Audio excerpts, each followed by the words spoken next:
ಹೌದು. ಆದ್ರೆ ಇವಳ ವಾಕ್ಯ ನೀನು ಈಗಷ್ಟೇ ಅರಿತಿದ್ದೀಯ. ಈ ಹಿಂದೆ ಇವರ ಪುರದಲ್ಲಿ ನಾವು ಸೇನಾಧಿಪತ್ಯವನ್ನ ಕಟ್ಟಿಕೊಂಡವರು.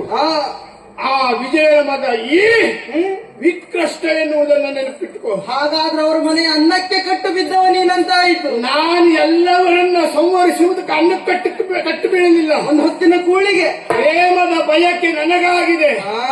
ಎಷ್ಟು ಅನ್ನ ಉಂಡ್ರೂ ನನಗೆ ಹಸಿವೆಯನ್ನು ನೀಗಿಸಿಕೊಳ್ಳಿಕ್ಕಾಗಲಿಲ್ಲ. ಈ ಮೋಹದ ಅನ್ನ ಊಟ ಮಾಡಬೇಕಂದ ಇಲ್ಲಿವರೆಗೆ ಕಾದವ. ನಿನ್ನ ಋಣ ತೀರಿಸ್ತೇನೀಗ. ಯಾವುದಕ್ಕೆ? ಸಾವಿಗೆ. ನೋಡೋಣ.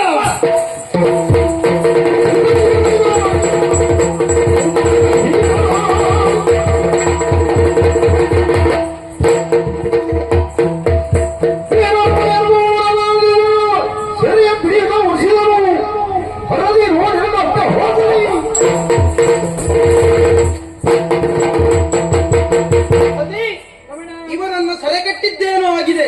ಸೆರೆ ಕಟ್ಟಿದ ಮಾತ್ರಕ್ಕೆ ಇಲ್ಲಿಗೆ ನಮ್ಮ ಕಾರ್ಯ ಎನ್ನುವುದು ಸಂಪೂರ್ಣವಾಗಲಿಲ್ಲ. ಇವನನ್ನು ನೇರವಾಗಿ ನಮ್ಮ ಮಾವನವರಲ್ಲಿಗೆ ಎಳೆದುಕೊಂಡು ಹೋಗಬೇಕು. ನೋಡೋಣ.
ಓಂ ಕೃಪ್ಯೋ ನಮಃ.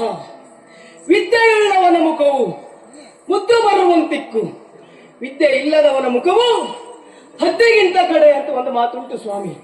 ಬಹುಶಃ ನನ್ನ ಸಾಕು ತಂದೆ ಎನಿಸಿಕೊಂಡಂತಹ ಭದ್ರಪ್ಪ ನನ್ನ ಮಗನು ಜೀವನದಲ್ಲಿ ಉನ್ನತ ವ್ಯಕ್ತಿಯಾಗಬೇಕು, ವಿದ್ಯೆ ಎಂಬ ಸಂಸ್ಕಾರವನ್ನು ಬಾಳಿನಲ್ಲಿ ಬರಬೇಕು ಎಂಬ ಕಾರಣಕ್ಕಾಗಿ ಬಾಲ್ಯದಲ್ಲಿಯೇ ಗುರುಮಠಕ್ಕೆ ಸೇರಿಸಿದರು. ಗುರುಮಠವನ್ನು ಸೇರಿದಂತ ನಾನು ಗುರುಗಳಿಂದ ಸಕಲ ವಿದ್ಯೆಯನ್ನು ಕಲಿತವನು, ಗುರುಗಳ ಬಾಯಿಂದಲೇ ಬೇಷ್ ಎನಿಸಿಕೊಂಡವನು. ಹಾಗಿದ್ರೆ ಈ ಪ್ರಥಮನ ಬಾಳಿನಲ್ಲಿ ಗುರುಗಳಿಂದ ಅಷ್ಟೇ ಹೇಳಿಸಿಕೊಂಡ ಸಾಕಾರಿತ ಸ್ವಾಮಿ.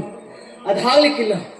ನಾನು ಕಲಿತದ್ದೆಷ್ಟು, ಏನನ್ನ ಕಲಿತಿದ್ದೇನೆ ಎನ್ನುವುದಾಗಿ ಮನವರಿಕೆ ಮಾಡಿಕೊಳ್ಳಬೇಕೋ ಬೇಡವೋ, ಆ ಕಾರಣಕ್ಕಾಗಿ ಗುರುಗಳಲ್ಲಿ ಒಂದು ದಿನ ಕೇಳಿದ್ದು ನಾನು, ಗುರುಗಳೇ, ನಮ್ಮ ವಿದ್ಯೆ ಎನ್ನುವುದು ಇಲ್ಲಿಯವರೆಗೆ ನಾವು ಕಲಿತಿದ್ದು ಸಂಪೂರ್ಣವಾಯಿತಾ?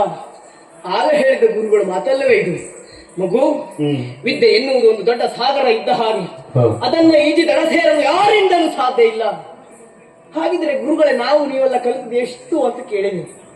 ಆಗ ಗುರುಗಳು ಹೇಳಿದ ಮಾತು, ನೀವು ಕಲಿತಂತ ವಿದ್ಯೆ ಎಷ್ಟು ಒಂದು ನೀವು ತಿಳಿದುಕೊಳ್ಳಬೇಕು ಅಂತ ಆದ್ರೆ ಸಾಗರದ ದಡದ ಮೇಲೆ ಹೋಗಿ ನಿಂತು ಕೈಯನ್ನ ಮುಷ್ಟಿ ಮಾಡಿ ಕಿರುಬೆರಳನ್ನ ಎತ್ತಿ ಸಾಗರದ ನೀರಿನಲ್ಲಿ ನೆನೆಬಿಟ್ಟು ಎತ್ತಿ ಬಿಟ್ಟಂತಹ ನೀರಿನಲ್ಲಿ ಆ ಕಿರುಬೆರಳಿನಿಂದ ಬೀಳುವಂತಹ ಒಂದು ಹೊಂಡು ನೀರಿನಲ್ಲಿ 1000 ಪಾಲನ್ನಾಗಿಸಿ ಮಾಡಿಸು.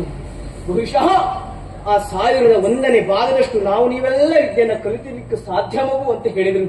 ಅಬ್ಬಬ್ಬ, ವಿದ್ಯೆಯ ಆಳ ಎಷ್ಟು, ಏನು ಅದರಿಂದಲೇ ನಾವು ಅರ್ಥೈಸಿಕೊಳ್ಳಬಹುದಲ್ವೇ? ವಿದ್ಯಾರ್ಥಿಯಾದ ಹೊರಟವನಿಗೆ ಗುರುಮಠದಲ್ಲಿ ವಿದ್ಯಾರ್ಥಿಯಾಗಿರುವುದೇ ಒಂದು ಜೀವನ ಅಂತ ಆಗುವುದಿಲ್ಲ. ಆ ಜೀವನದಲ್ಲಿ ಬೀಳ್ಕೊಡುಗೆ ಎನ್ನುವುದು ಬಂದೇ ಬರುತ್ತದೆ. ಗುರುಗಳಿಂದ ಬೀಳ್ಕೊಟ್ಟು ಬಂದು ನಾನು ಸಾಕೊಬ್ಬರಾದಂತಹ ಭದ್ರಪ್ಪನ ಒಂದು ಆಶ್ರಮದಲ್ಲಿ ಇದ್ದವನು. ಗುರಿಗಳನ್ನ ಕಾಯುವುದೇ ನನ್ನ ಕಾಯಕ ಸ್ವಾಮಿ. ಹಾಗಂತ ಹೇಳಿ ಕಲಿತಂತ ವಿದ್ಯೆಗೆ ಯಾವುದೇ ಒಂದು ತೊಂದರೆ ಆಗಲಿಲ್ಲ. ಪ್ರಪಂಚವನ್ನು ಹೀಗೆ ದೃಷ್ಟಿ ಹಾರಿಸಿ ನೋಡಿದಾಗ ಎಲ್ಲಿ ನೋಡಿದರಲ್ಲಿ ಮಾತೃವಾತ್ಸಲ್ಯ ಎನ್ನುವುದು ಎದ್ದು ಕಾಣ್ತಾ ಉಂಟು. ಅದು ಆ ಕುರಿಯ ಹಿಂಡಿನೊಮ್ಮೆ ನೋಡಿದಾಗ ಕುರಿಯ ಮಗ್ಗುಲದಲ್ಲಿ ಕುರಿಯ ಮರಿಯನ್ನು ಪ್ರೀತಿಯಿಂದ ಆಲಂಗಿಸ್ತಾ ಉಂಟು. ಹಾಗಿದ್ರೆ ಅದನ್ನು ನೋಡುವಾಗ ಈ ಕೊಡವಿ ರಂಗದಲ್ಲಿ ಪ್ರೀತಿ ಕೊಡವಿ ರಂಗದಿ ಹರದ ತಾಯಿ ಕಾಣದೋದೆ ಪಡೆದ ಜನ್ಮದಿ ಹಡೆದ ಕರುಣ ಪ್ರೀತಿ ಕೊಡವಿ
ಹರಿದ ಕರುಳ ಪ್ರೀತಿ ಮಾಮ್ಯ ಕೊಡವಿ ರಂಗದಿ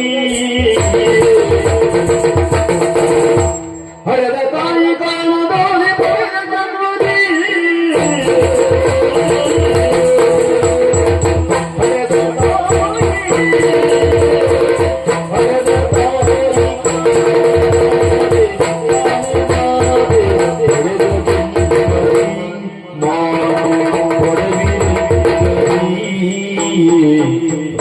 ಜನ್ಮದಿ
ಎಂದು